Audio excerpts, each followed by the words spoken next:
Now coming to the conciliation process. Now what is conciliation?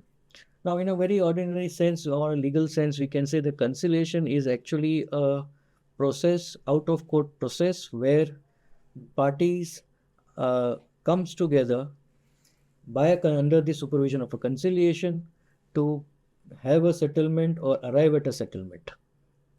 Now this settlement is reached through an amicable settlement of dispute, where a conciliator who will assess both the parties, who will understand the issues from both the sides and try to act as a neutral third party and persuade them or convince them to arrive at a settlement. This conciliation process has to be completed within 21 days, or it can be further extended for another 10 days for flexibility. Now, in this conciliation stage, as I mentioned earlier, the ODR Institute will appoint an independent and neutral conciliator from its own panel who has a qualification. We can discuss this later, what kind of requirements are there for a conciliator to be on the panel. Now, the conciliator could do one or more meetings with both the parties. He may arrange for a meeting, he may call for these meetings for discussion on the matter, where both the parties can interact and present their position in terms of what is the nature of the complaint, what is the nature of why there is a complaint, and the market participant may also offer some solution or try to resolve and satisfy the customer.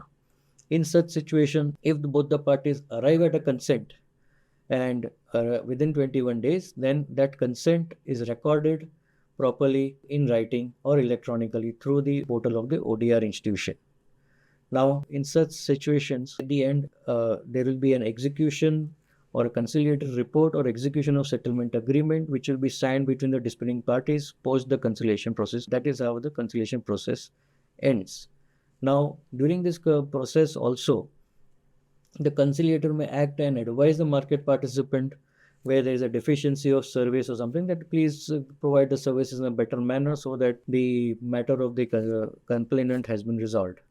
Or at the end, the conciliator may also offer his own solutions to certain findings to the parties, that what as an independent third party person, he may also that what he thinks, that whether there is a fault of an investor or whether it is the fault of the market participant, or if there is nothing, so he may offer some solutions to arrive and persuade them on a settlement process. So overall, a conciliator acts as a more an informal, flexible and persuasion process where both the parties are required to enter into a consent at the end of the stage.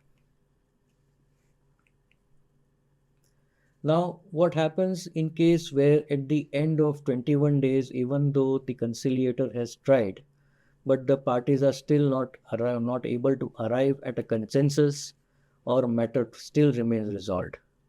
In such situation, the conciliator may think and ascertain that what is the admissible claim value which he thinks could be payable to the investor by the market participant, and he may suggest that this is the, as per his view, that this is the compensation or claim value which should be paid by the market participant to the investor, even though the market participant has not agreed or does not provide his consent.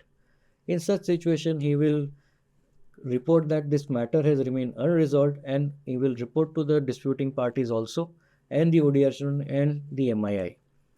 At the end, he will also mention that what is the monetary value of this admissible claim which he thinks should be considered. In such situation, the investor will have a choice whether he want to further refer the matter to arbitration, or he may want to not pursue arbitration.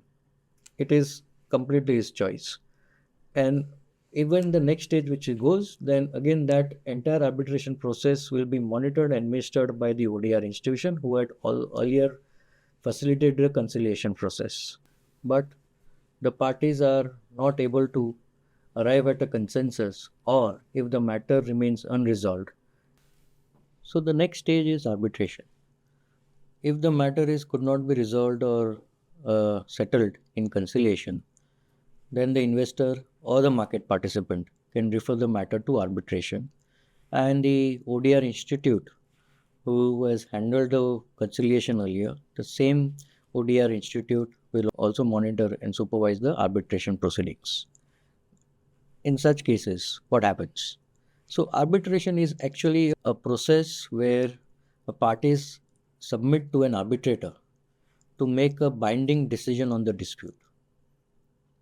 Now, the arbitrator, who has to be an independent and neutral arbitrator, who will listen to both the parties, submit documents and listen to their arguments and look at the evidences, and give a final decision similar to a judge of a court. He will give a final order or decision as to what should be the award or what should be a decision either in favor of the investor or towards the market participant. In choosing the arbitration, basically most of what we say is the parties are opting for a private dispute resolution to instead of going to a courts, because by using an arbitration the process is more simpler and faster.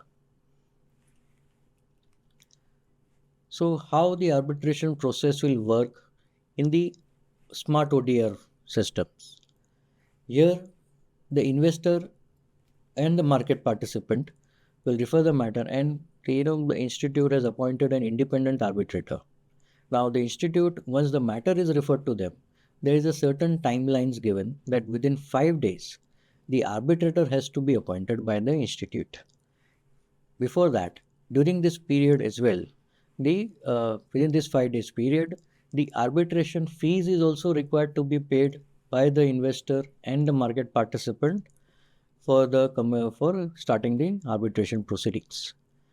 Then what happens? Then there is a, depending on the value of the claim, there will be a arbitrator appointed. Now, if the value of the claim is less than 1 lakh rupees or up to 1 lakh rupees, then a document only arbitration process can be done. Document only arbitration process is like there will be no personal hearings or online hearings will be conducted. The entire process will be based on documents submitted by the investor and the market participants to the arbitrator. Now, for the submission of these documents, it's an online process. So the portal of the ODR Institute, on that portal, the investor and the market party will submit the documents, upload the documents, which will be accessed by the sole arbitrator for his review and understanding. After reviewing the entire documentation and the claims and arguments presented by both the parties, the sole arbitrator will pass an arbitration award within 30 calendar days. This is a method of arriving at a quick arbitration proceedings where the value of claim is less than 1 lakhs or up to 1 lakhs. In case the claims are more than 1 lakh, then the arbitrator can conduct one or more proceedings and hearings also. So in a hearing where he will fix a date of hearing where both the parties will be served a notice and they have to appear before the arbitrator online through the portal of the ODR Institute and present their matters and argue the matter. After hearing, both the sole arbitrator will pass an arbitral award within 30 calendar days. So where the value of claim is up to 1 lakh rupees, then the arbitration will be conducted by only a sole arbitrator. In case the value of claim is more than 1 lakh, then the sole arbitrator or the arbitral tribunal will conduct one or more hearings and pass the arbitral award within 30 calendar days. And in case the value of claim is more than 30 lakhs, then the ODR Institute will actually appoint 3 arbitrators which will be forming the arbitral tribunal, and these 3 arbitrators will conduct the proceedings of the arbitration within the 30 calendar days period. Now, during this 30, in case by any chance the arbitrators are not able to complete the proceedings within 30 days, then they may further extend up to maximum period of 30 calendar days for this period. But however, they are required to put efforts that the arbitration proceedings are completed within 30 days and they are able to issue the final award into this. So here is again very stringent timelines and strict timelines available in this, and within how much time the arbitration proceedings should be completed. There is also a possibility that when the matter is submitted to arbitration and there is an arbitration fees to be paid, Now, during the meantime, where the five, there could be like the arbitrators are yet to be appointed or being appointed within 5 days, and one of the parties decide or the parties decide to withdraw the arbitration. In such case, they have an option to withdraw it, and at such cases, they have to just pay a nominal fee of 100 rupees, and the party is allowed to withdraw it. Now, who can withdraw this? A party who has referred the matter to arbitration, that party can withdraw the matter. So there is a very simplified and simple process for how the arbitration matter referred can be go to arbitration. Yeah, now again the question would be sometimes would be coming up that the value of claim, how it should be calculated or determined. Here in such situations, let's say the investor has filed the referred the matter to arbitration. While filing the matter and submitting the matter, it has to also provide the amount which he wants to claim as compensation from the market participant. That will be the value of claim. Secondly, in case by any chance the market participant may also have a compensatory claim or counter claim against the investor, then that market participant's amount claim will be also added to the claim made by the investor. So they both the figures will be added to arrive at the value of the claim, and based on the arrived value it will be considered that under which particular bracket this particular claim falls into, and accordingly the process of arbitration will be undertaken and the sole arbitrator will be appointed. So this is the broader process.